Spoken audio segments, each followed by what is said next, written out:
Saya lanjut. Dalam kebencanaan, salah satu resilience, ketahanan kita adalah bagaimana memprediksi bencana itu akan terjadi. Memang secara natural banyak bencana itu tidak datang serta-merta, tetapi ada fase-fase yang dimana pada fase awal kita bisa prediksi. Orang-orang yang tinggalnya di gunung tahu sekali ketika suatu saat monyet-monyet harimau turun dari gunung dalam jumlah yang cukup banyak, itu memprediksikan bahwa ada sesuatu yang di gunung yang orang kadang-kadang tidak merasakan, tetapi makhluk-makhluk ini merasakan. Kalau itu semakin keras, nanti akan tahu bahwa ketika monyet itu sudah pada mengungsi, maka orang pun pada saat itu harus mengungsi. Inilah suatu fenomena alam yang manusia pelajari dari hewan. Dan sebenarnya kalau kita kaji, banyak fenomena-fenomena itu bisa diketahui. Ada beberapa jenis hewan yang mempunyai kapasiti untuk memberitahu kepada manusia kapan akan terjadi atau apa yang akan terjadi. Tentu saja manusia-manusia yang peka untuk memahami itu. Kalau nggak peka, orang juga tidak akan pernah tahu.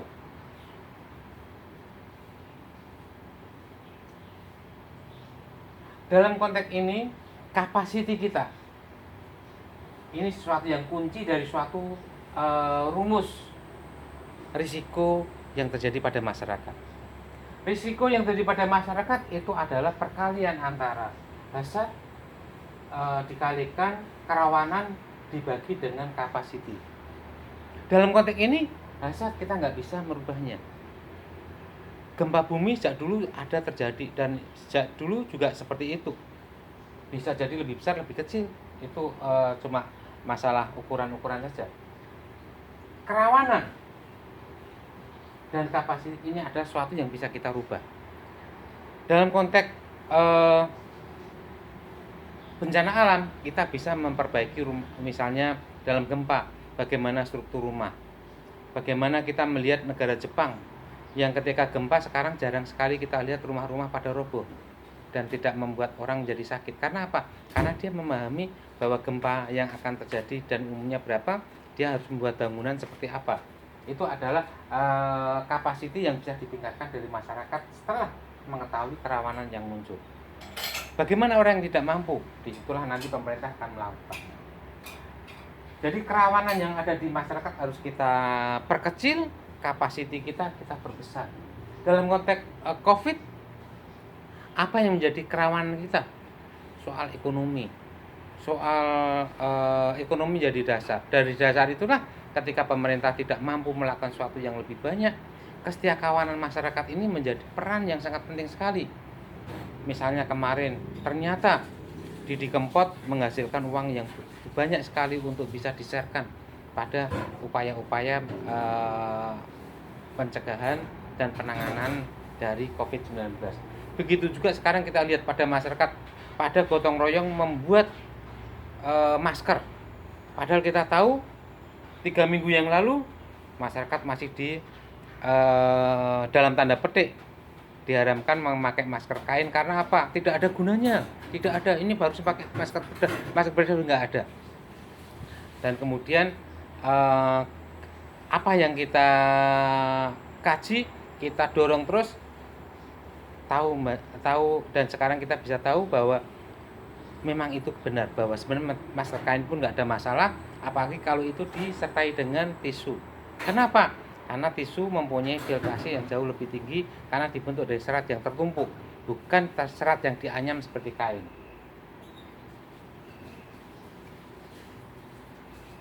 Inilah kita orang kesehatan, bagaimana kita ini melakukan kajian-kajian untuk memahami konteks kebencanaan dan kemudian kita melakukan tindakan-tindakan atau persiapan untuk mencegah dampak yang lebih lanjut dari pada manusia. Masalah yang muncul dari bencana ini adalah masalah-masalah yang terjadi baik itu langsung maupun tidak langsung. Masalah langsung yang terjadi pada bencana alam itu terjadi saat bencana itu terjadi. Misalnya dalam konteks gempa bumi, kita bisa lihat bagaimana rumah yang rubuh itu membuat penghuninya menjadi terluka. Dan setelah terluka, besok dia tidak bisa masak, besok dia tidak bisa ke belakang. Akibatnya apa? Dia makannya nggak teratur, sementara sanitasinya buruk. Akibat dampak berikutnya, akibat tidak langsung adalah dia akan mendapatkan kesakitan karena diare dan sebagainya.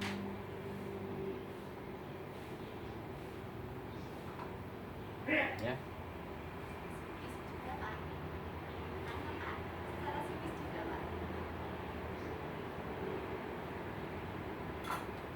Tujuan pemahaman kita akan manajemen bencana adalah bagaimana kita itu untuk meminimalkan jumlah korban. Kemudian kalaupun ada korban, kita akan mengurangi penderitaan korban. Kemudian mencegah munculnya masalah-masalah kesehatan yang muncul setelah fase-fase traumatik pada fase awal itu selesai, yaitu akibat yang tidak langsung itu. Seperti ini. Kalau kita melihat pada saat bencana, grafik ini sangat klasik sekali. Korbannya bisa kita lihat dalam level seperti ini. Kalau pelayanannya baik, tentu saja tidak harus seperti ini. Tapi biasanya angka korban pada saat ini adalah pada fase awal tinggi seperti ini. Kemudian pada hari berikutnya tentu saja akan menurun. Karena apa? Karena orang-orang yang kemarin sudah meninggal tapi kemudian masih ada orang yang meninggal karena kesakitannya. Tetapi pada titik tertentu setelah menurun, korban itu akan naik lagi. Ini tanda-tanda apa? Tanda-tanda bahwa orang-orang yang kemarin sakit, misalnya kena luka, dia nggak besar, taruhlah luka infeksi atau luka di tangan, dia tidak ada masalah, dia tidak akan meninggal. Tetapi pada ketika pelayanannya tidak bagus, menjadi infeksi kemudian menyebabkan dia komplikasi, dia akan meninggal. Nah inilah, kalau ini akan terjadi seperti ini, tentu saja tanda-tanda bahwa pelayanan kesehatan itu tidak sempurna, tidak bagus, sehingga kematian pasca bencana akan tinggi. Tujuan daripada kita ini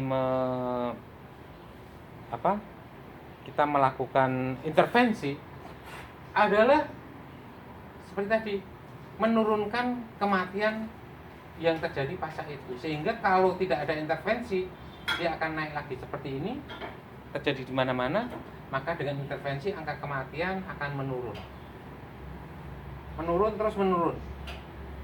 Kalau ini ada naik, ada sesuatu, termasuk dalam konteks bencana COVID saat ini. Ini epidemiolog sangat menentukan sekali, memprediksi apa yang bisa kita lihat dan kemudian menganalisis apa yang akan bisa terjadi. Dengan adanya kenaikan kasus dari hari ke hari, ini menunjukkan sesuatu yang sebenarnya sangat rawan sekali bagi kita, bahwa potensi akan terjadinya sesuatu yang lebih besar sepertinya akan terjadi. Sehingga tidak mengherankan beberapa orang mengatakan mungkin bisa terjadi ratusan ribu orang yang bisa berdampak, bahkan meninggal di Indonesia karena kasus ini, bahkan bisa 1 juta. Kalau itu case-nya hampir sama terjadi di Italia atau terjadi di New York. Cuma nggak tahu kenapa kok kita ini masih adem ayem seperti ini. Inilah menjadi pemikiran kita. Kita betul-betul takut. Tuhan Maha Pengasih bagi semua umat, termasuk orang Indonesia. Tetapi kenapa Indonesia kok ini sementara masih relatif dilindungi? Bagi epidemiolog tidak ada dalam konteks yang lebih dikasihani atau apa. Tapi kita sebenarnya lebih rawan juga ketika fasilitas pelayanan kesehatan kita kurang bagus. Hanya saat ini Tuhan meletakkan matahari masih di atas kita, sehingga virus itu ternyata tidak cocok untuk daerah yang tropikal.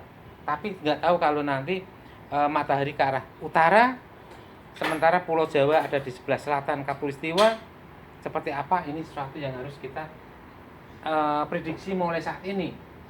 Sehingga kita lihat angka kematian ini sekarang seperti apa. Kalau nanti naik lagi seperti ini, tanda-tanda bahwa kita harus betul-betul kekuatan dari PSBB harus kita kuatkan lagi.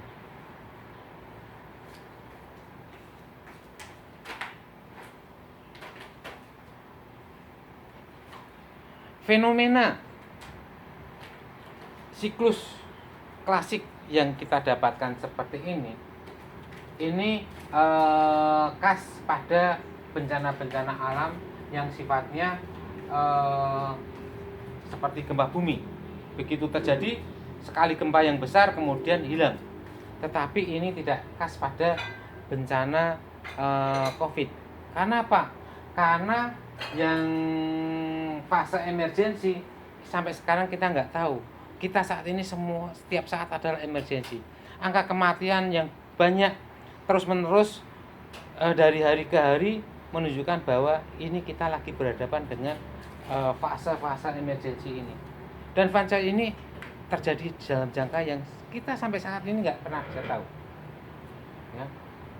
Kemudian hanya yang terjadi adalah beberapa tempat berbeda intensitasnya, sehingga kita tahu kematian yang banyak di Jakarta, sementara di sini kematian sedikit atau di sini masih masuk dalam fase mitigasi. Kita harus hati-hati. Makanya beberapa desa ada benarnya juga saat ini beberapa desa sudah melakukan karantina. Orang-orang yang masuk ke desa itu sekarang dikarantina supaya jangan mempengaruhi atau menginfeksi orang di desa itu. Sehingga kita lihat orang-orang desa sekarang pada menutup pintunya, orang yang masuk dari manapun juga harus dicegah supaya jangan sampai menginfeksi. Kalau ada satu infeksi di dalam satu desa itu, otomatis yang lainnya akan terinfeksi juga.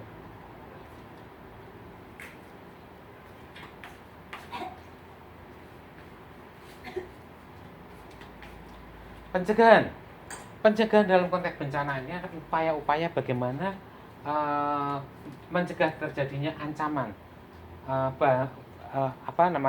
ancaman kepada manusia, bencana itu dan impact-impactnya. Apa yang harus dilakukan dalam konteks kegiatan pencegahan ini? Banyak sekali. Misalnya sebelum terjadi kita bisa membuat namanya peta-peta rawan bencana. Dalam konteks COVID ini kita sekarang udah punya banyak peta-peta. Oh, ini rumahnya di sana. Oh, ini asalnya kasus impor atau kasus awal. Kalau kasus impor berarti dia dari impor. Kemudian orang di sini sudah berhubungan dengan siapa saja. Itu kita membuat peta-peta seperti itu. Dan kemudian peta itu dilanjutkan dengan rapid test. Rapid test itu siapa saja yang tertular. Kemudian melakukan karantina pada orang-orang yang tertular. Supaya apa? Supaya jangan menyebar kemana-mana. Itu yang harus dilakukan secara masif kegiatan pencegahan. Karena apa? Karena beda dengan bencana alam di mana orang akan terdapat pada posisi yang sama, tidak ada orang yang kebal rumahnya rubuh. Tetapi dalam konteks penyakit ini ada orang yang terpapar tetapi dia tidak menyebabkan infeksi. Akibatnya apa? Orang ini punya potensi untuk menularkan tanpa dia ketahui kepada keluarganya, pada orang lain. Nah, inilah makanya penemuan orang-orang seperti ini seawal mungkin adalah yang sangat penting sekali.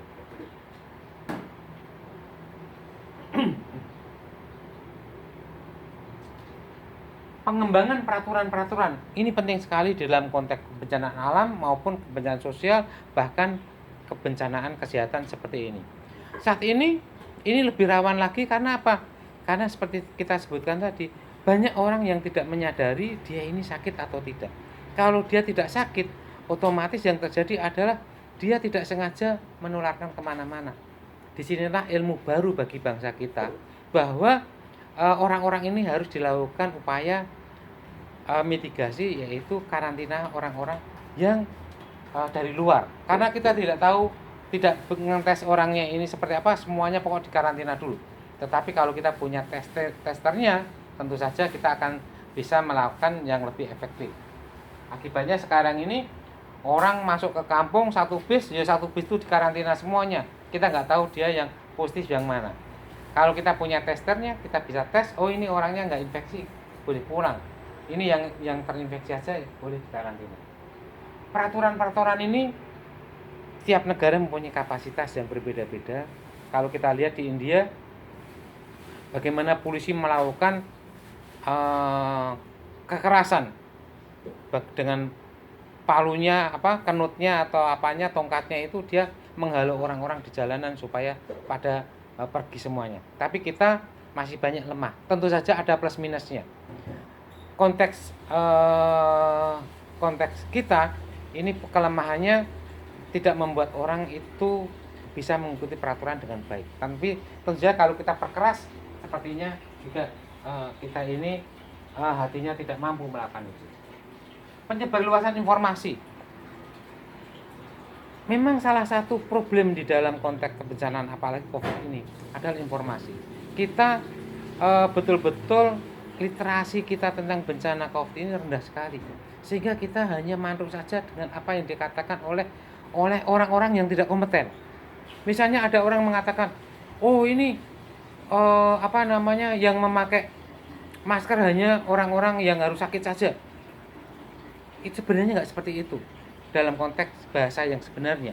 Hanya karena itu orang terpaksa membohongi. Karena apa? Karena memang suplai masker saat itu habis sama sekali, sehingga untuk pasien aja nggak ada. Inilah yang jadi masalah. Tetapi sebenarnya masker itu untuk semuanya. Ada orang mengatakan masker ini harusnya ini, kalau kain nggak bisa.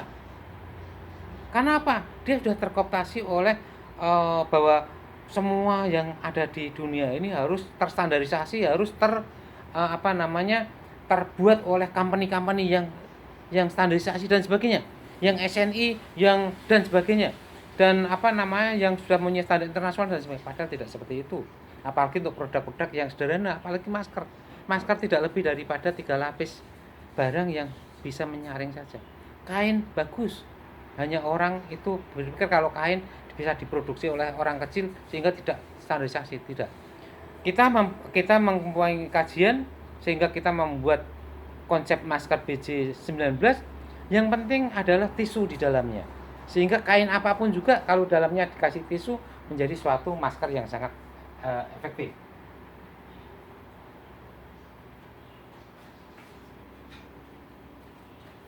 Mitigasi suatu tindakan yang difokuskan pada pengembangan usaha untuk mengurangi dampak yang ditimbulkan bencana ini. Dampaknya apa? Seperti ini, kesakitan. Bagaimana orang ini terdampak dari COVID ini seperti ini. Dan kemudian kita lihat bagaimana orang itu ada yang mampu, ada yang tidak mampu untuk melakukan kendali sendiri.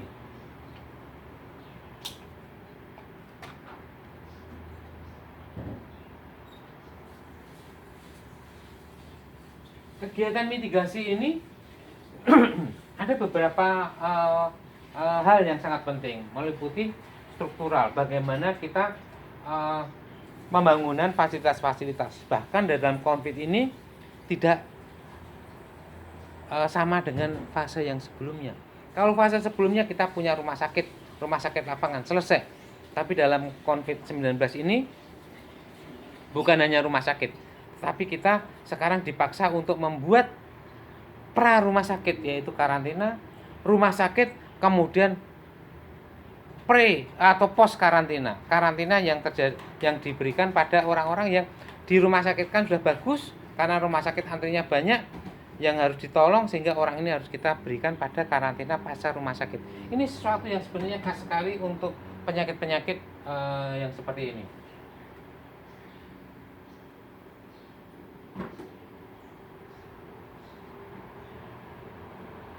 Non-strukturalnya banyak, meliputi bagaimana lokasinya dan sebagainya. Bahkan saat ini kita lihat siapa yang harus bergerak di sini. Dulu berpikir yang bergerak hanya pemerintah, sekarang pemerintah pun dalam konteks ini tidak mampu untuk menampung luasan orang yang harus ditolong, sehingga orang ini harus dibantu oleh semua masyarakat. Bahkan saat ini setiap desa pun harus membuat karantina. Tentu saja dalam konteks ini bukan bangunannya, tetapi siapa yang bisa share bangunan rumahnya untuk dimanfaatkan oleh orang lain. Demikian fase kedua. Terima kasih. Kita masuk ke fase berikutnya.